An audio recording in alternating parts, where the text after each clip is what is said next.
Mohamed Salah endures Ballon d'Or decline despite Best in the World declaration. Mo Salah finished outside the top 10 in the Ballon d'Or for the first time in his Liverpool career as the Egyptian's wait for the award goes on despite his belief that he is the world's best. Mohamed Salah endured his worst Ballon d'Or ranking for 5 years after finishing 11th in this year's renewal. The Golden Ball was scooped by Lionel Messi for an 8th time in Paris as the Argentine further extended his own record after leading his country to World Cup glory in Qatar last December. Messi sets himself further apart from the chasing pack with Erling Haaland and Kylian Mbappé completing the top 3. Salah has always finished in the top 10 since moving to Liverpool, but that run came to an end this year. He was the highest-ranked Red Star, but was outdone by numerous Manchester City players after their treble success, despite previously stating he was the best in the world. The Egyptian has twice finished 5th, his best result. That was in 2019 and then again in 2022 when he was tipped by many to be in contention for the award. Salah, who has also finished 6th and 7th in recent years, has declared that he sees himself as the game's elite player, but will not be defined by whether or not he wins the individual accolade. At the end of the day it's people's opinions, but in my mind, I'm the best player in the world, that's what I say to myself, the forward previously told Egyptian broadcaster MBC Masr TV. I can't say that I don't want to win the Ballon d'Or or FIFA's the best, of course, I want to win either of them. But if I don't win either of them, there is no problem. Everything I want, I usually get. I know that I will win either of them later, I'm not worried. It was during the 2021-22 season that Salah, in the eyes of many, peaked. Liverpool were on course for the quadruple, eventually winning both domestic cups but falling short in the Premier League and Champions League. Salah was in free-scoring form early in the campaign, which saw Jurgen Klopp hail him as the world's best. He said after a win at Watford, his performance was massive today.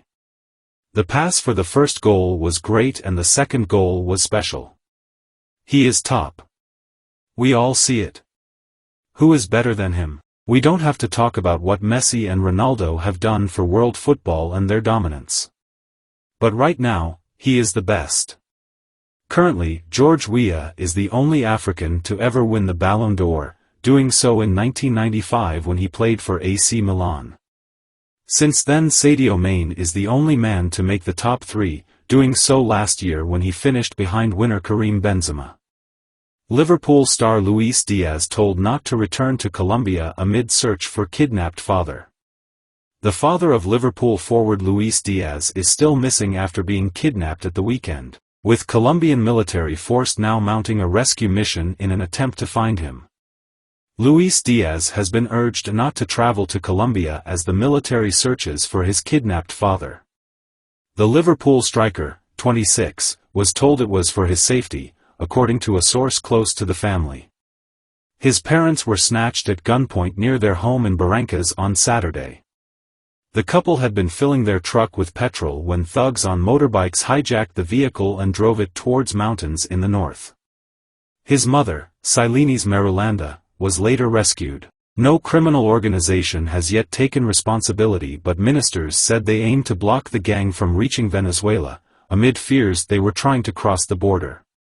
Friend of the family Victor Medina told journalist Jose Hugo Hilera that Luis's brother, Gabriel, was leading the search.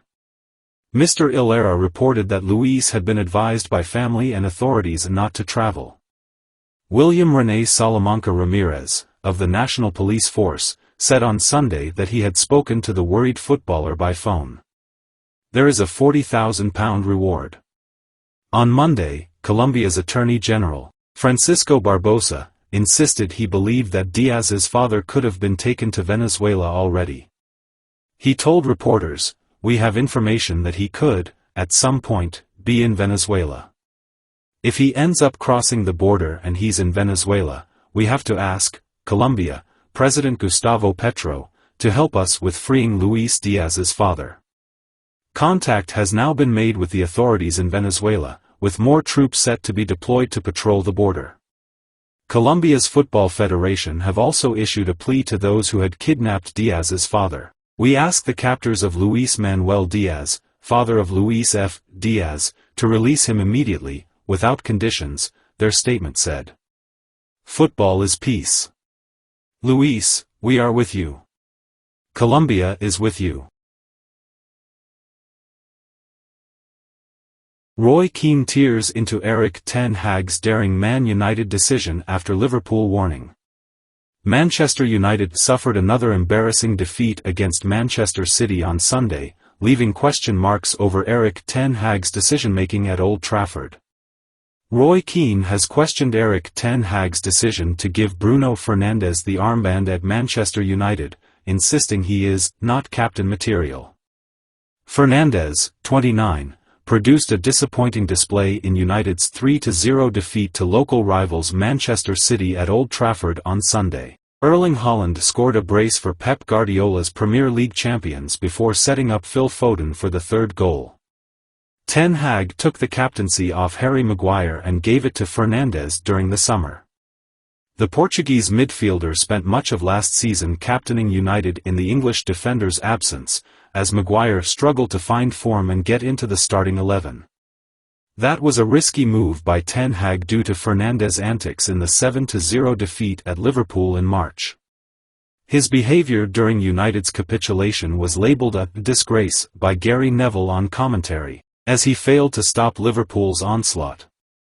It was a case of déjà vu on Sunday, albeit not as emphatic. Keane wasn't shy to hit out at Fernandes after the game.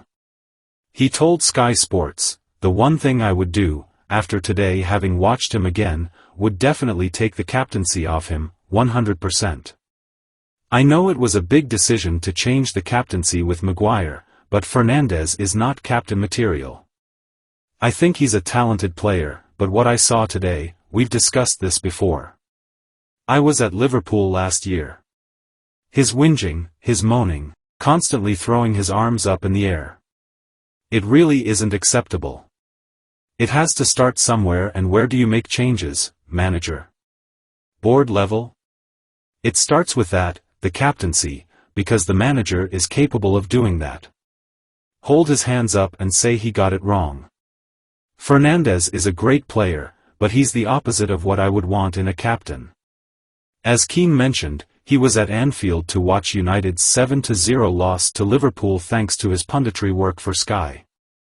That wasn't the only heavy defeat United suffered under Ten Hag last season, as Brentford won 4-0 and City won 6-3. Ex-captain Keane said after the Liverpool game, "Fernandes' body language today was disgraceful." Neville was also part of Sky's team for the 7-0 humbling. He said on commentary, "The second half has been an absolute disgrace, a shambles, epitomized no more by the captain, Bruno Fernandes, who I think has been embarrassing at times in this game. Fernandes will need to put in a good performance against Newcastle on Wednesday to silence his critics." The Red Devils take on Eddie Howe's side at Old Trafford in the last 16 of the Carabao Cup, a repeat of last year's final. Ten Hag's team won that game 2-0.